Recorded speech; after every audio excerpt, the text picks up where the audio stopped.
Stanislas. Bonjour. Bonjour Gilles Christ. Exactement. Bonjour Gilles Christ. Bonjour Olali. Bonjour. Ça va ce matin? Ça va très très bien. Alors vous trouvez bizarrement que le cinéma béninois est dans une galère? Oui, ce n'est pas bizarre. Ce n'est que le constat amer et triste que nous avons fait. On vous écoute. Bienvenue à tous.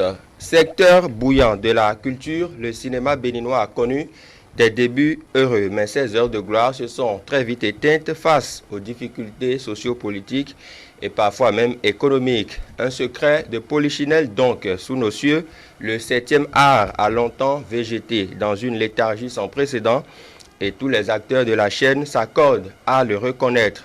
L'instant de cette réflexion, passons au scanner, quelques mots MAUX du cinéma au Bénin. L'avènement du numérique et la naissance de plusieurs chaînes de télévision ont précipité l'éclosion d'un nombre impressionnant de cinéastes, même si la plupart du temps, les créations restent approximatives et ne font toujours pas le poids hors du territoire national.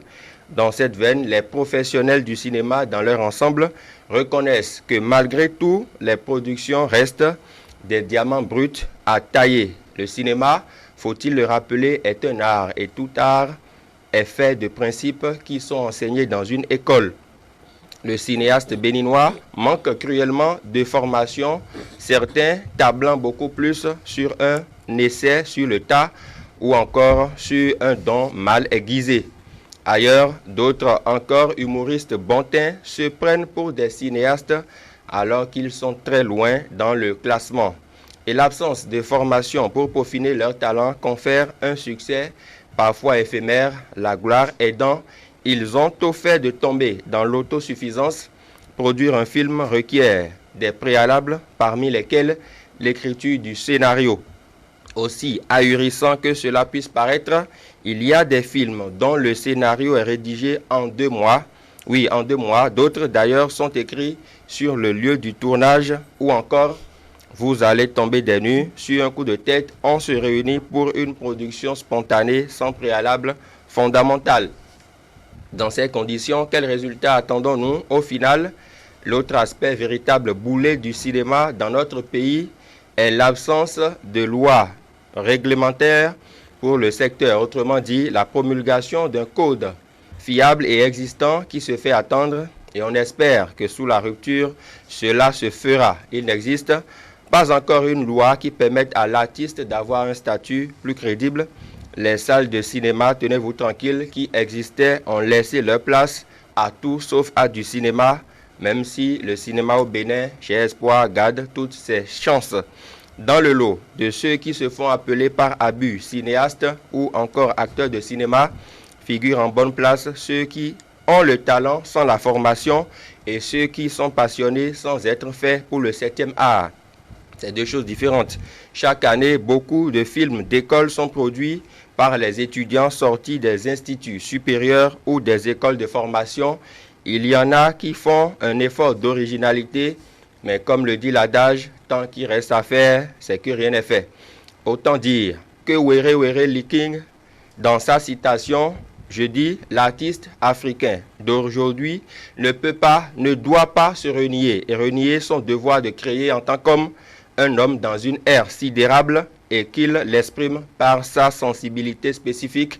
Fin de citation. Oui, le cinéma béninois, comme dans la plupart des pays africains, est un secteur qui rencontre des difficultés dont le manque d'informations, d'infrastructures adéquates, l'absence d'aide de l'État sont autant d'obstacles qui entravent le rayonnement du 7e art dans notre pays.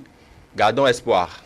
On garde espoir. Et justement, est-ce que vous ne constatez pas qu'il y a quand même quelque chose qui se fait dans ce cinéma-là, au point où récemment, au FESPACO 2019, le Bénin a reçu quelques prix? Oui, vous savez, c'est comme je l'ai dit, tant qu'il reste à faire, c'est que rien n'est fait. Nous constatons quand même que le cinéma béninois, comme dans les autres secteurs, a connu quand même des heures sombres. Et ce qui est heureux, c'est que justement, il y a de ces initiatives-là qui viennent sortir, qui viennent tirer ce cinéma vers le haut.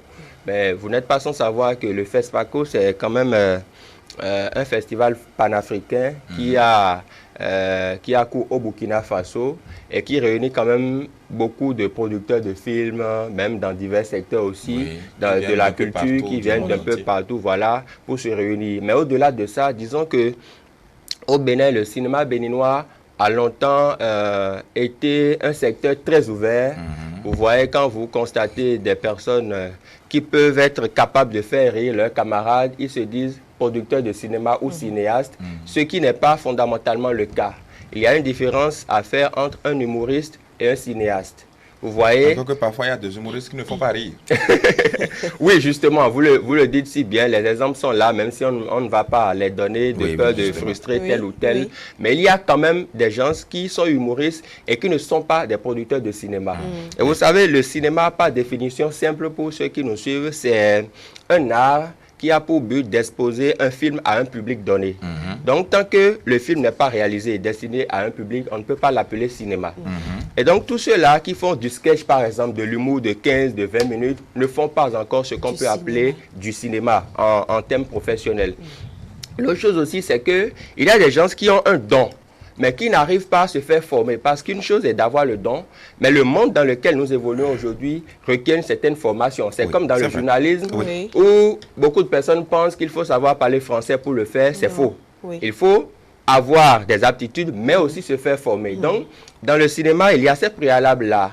Et dès lors que quelqu'un s'illustre par ses humours et fait rire sur les réseaux sociaux, il se considère comme cinéaste, il refuse de se faire former et il tombe dans ce que j'appelle la léthargie cinématographique.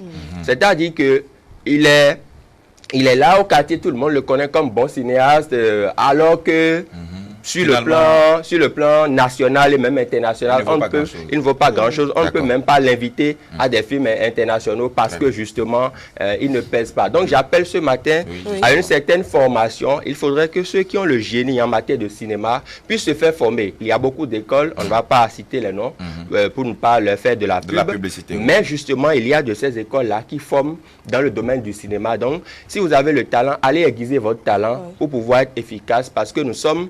le 7e art, comme on appelle généralement le cinéma, c'est un secteur qui bouge beaucoup et avec le numérique, les réseaux sociaux, ça va très très vite. Donc quand vous ne vous adaptez pas, il vous sera difficile de vous conformer.